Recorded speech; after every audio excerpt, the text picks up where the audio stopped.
성경 읽어주는 남자입니다.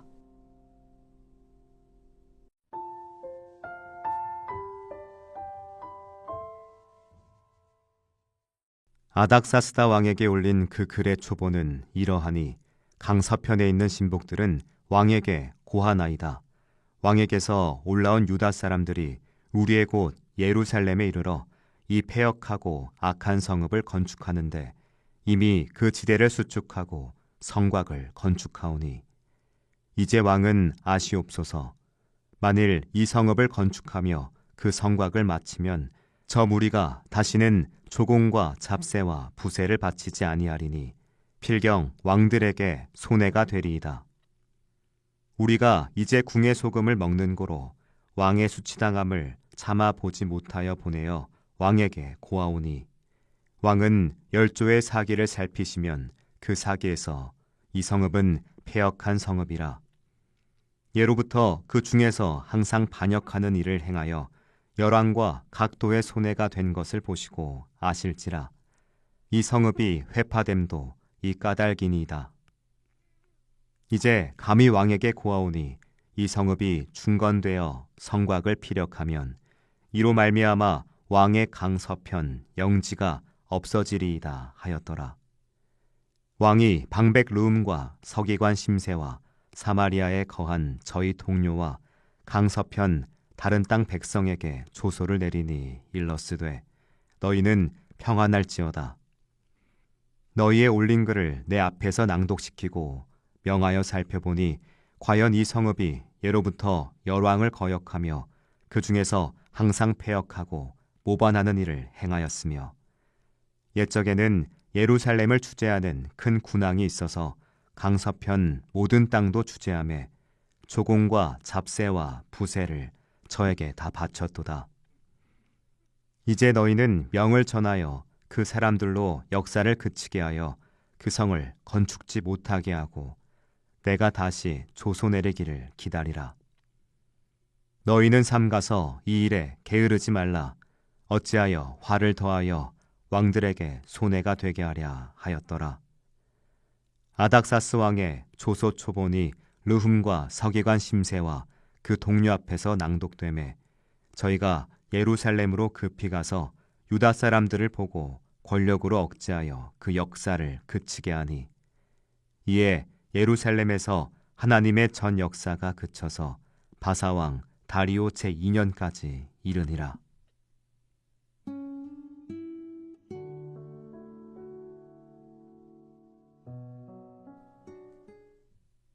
성전 재건을 방해하려던 원수들의 간계는 아닥사스다 왕에게 보낸 고발 편지를 통해 공식적인 성공을 거두었습니다. 그들이 왕에게 보고한 내용은 유다 백성이 예루살렘 성을 재건하면 그들이 반역을 일으켜 조공과 세금을 바치지 않으리라는 것이었죠. 종교적인 사명을 세속 권력의 질서에 대한 도전으로 둔갑시키는 고전적인 수법입니다. 왕은 조상들의 기록을 조사해 예루살렘이 옛날부터 반역하고 소동을 일으키던 성읍이었음을 확인하고 이들의 주장을 받아들여 건축 중단 명령을 내립니다. 여기서 우리는 권력이 과거의 역사를 근거로 현재의 재건을 억압하는 현실을 목격하게 되죠. 법과 권력의 시스템이 정의를 실현하기는커녕 오히려 불의한 기득권의 논리를 합법적으로 옹호하는 도구로 전락할 수 있다는 비판적 통찰을 얻게 됩니다. 아닥사스다 왕의 이 조치는 권력이 갖는 치명적인 오판을 보여주죠. 왕은 유다 백성의 순수한 예배 회복 열망을 왕권에 대한 위협으로 해석했고 이로 인해 하나님의 명령으로 시작된 거룩한 사역을 자신의 손으로 중단시켰습니다. 지도층이 진실을 왜곡하는 중상모략에 취약하며 자신들의 현상 유지를 위해 경제적, 정치적 논리에 휩쓸려 더 큰 윤리적, 영적인 책임을 외면할 수 있음을 보여주는 대목이죠.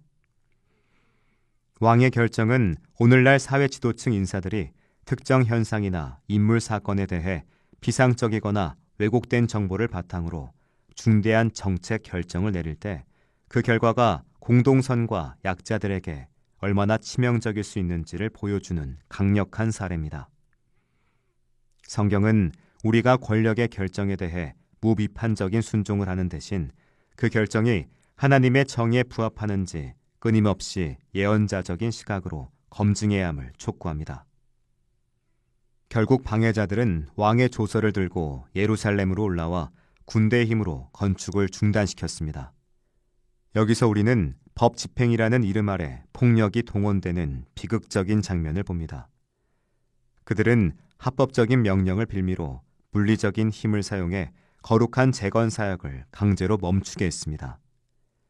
폭력과 권위가 결합할 때 정의 길이 얼마나 쉽게 막히고 훼손될 수 있는지를 적나라하게 나타나죠. 이스라엘 백성은 폭력으로 맞서 싸우지 않고 성전 건축은 아닥사스다 왕 2년 때까지 중단됐습니다. 이 기간 동안 공동체는 깊은 좌절과 영적 침체를 겪었을 겁니다. 이 고통의 시간은 우리에게 불의한 세력이 권력과 폭력을 사용해 정의를 막을 때 성도들이 취해야 할 자세가 뭔지를 묻습니다. 그건 비폭력적인 인내와 궁극적으로 하나님의 정의가 반드시 승리하리라는 끈질긴 믿음입니다. 이 사건은 공동체의 재건이 세상의 정치적, 경제적 권력 구조와의 끊임없는 갈등 속에서 진행됨을 명확히 합니다. 재건의 방해는 하나님의 정의에 대한 세상의 근본적인 적대감을 드러내죠. 세상은 종교 공동체가 자신들의 권한 밖에 있는 영적인 영역에 머물기를 원할 뿐 그들이 사회적 정의를 실현하며 세상의 불의한 질서를 위협할 때 즉각적으로 반격합니다. 참된 신앙은 세상과의 갈등을 회피하는 도피적 영성이 아니라 세상의 권력 구조를 비판하고 하나님의 정의를 실천하는 투쟁적 영성이어야 합니다. 이 중단의 시기는 좌절의 시간이 아니라 공동체가 내부적으로 자신들의 신앙을 성찰하고 순결하게 다듬는 영적 연단의 시간이 되어야 했습니다. 이처럼 왕의 명령으로 성전 재건이 중단된 비극적인 역사는 오늘날 우리에게 중단된 정의의 사역은 없는지 성찰하게 됩니다. 권력과 법의 이름으로 침묵이 강요되거나 정의로운 실천이 반역으로 매도당하고 있진 않은지 비판적으로 돌아봐야 합니다. 일시적인 중단이나 좌절은 궁극적인 패배가 아닙니다. 하나님의 시간은 인간의 역사보다 더 길고 깊습니다. 우리가 인내하고 믿음을 지킬 때 당신은 반드시 다시 역전의 기회를 만드십니다. 중단의 시기에 우리가 할 일은 순수성을 지키고 불의한 권력의 칼날에 굴복하지 않으며 다음 재건의 때를 위한 준비를 멈추지 않는 겁니다. 기도하겠습니다. 주님, 불의한 법과 폭력 앞에 중단된 정의의 사역을 기억하시고 인내하는 성도들에게 재건의 때를 향한 흔들림 없는 믿음을 허락하소서. 아멘.